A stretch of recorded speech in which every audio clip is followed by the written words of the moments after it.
म्हणजे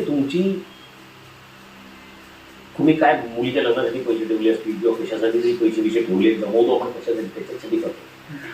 पण ज्या प्रमाणात पैसे खर्च होतात, ज्या प्रमाणात,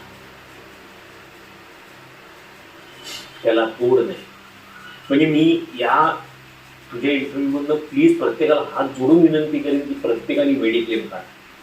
तो तुम्हाला चटके देईल सुरुवातीला, पण तो तुमचे 25,000 जाऊ देत वर्षाला, पण तुमच्याकडे किमान 10-15 लाखाचा मेडिक्लेम पाहिजे, तरच तुम्ही सर्वाईव्ह करा. खूप महत्त्वाचं, फार महत्वाचं, फार महत्वाचं. आणि त्या मेडिक्लेमनीच मला थोडासा आधार दिला, थोडंसं पॉलिसीजनी आधार दिला, म्हणून मी आज व्यवस्थित आहे. मी सांगू शकतो की त्याच्यामुळे. आणि मला एक लक्षात आलं सांगितलं की दुसरी गोष्ट, मी 40 वर्ष काम करते रे. 40 वर्ष काम करून माझ्या स्वतःसाठी माझ्याकडे थोडे पैसे नसतील तर मग मी काय केलं काय 40 वर्ष. सो ठीक आहे, पण प्रत्येकाची परिस्थिती असेल. दुसरी गोष्ट, काही लोक कमावते असतात, एकटे असतात, त्यांनी कमवायला तर पाहिजे, नाही तर घर कसं चालणार. दोन्ही बाजूनी त्यांचं मरण होतं. त्यासाठी बाबांनो प्लीज मेडिक्लेम काढा, प्लीज मेडिक्लेम काढा.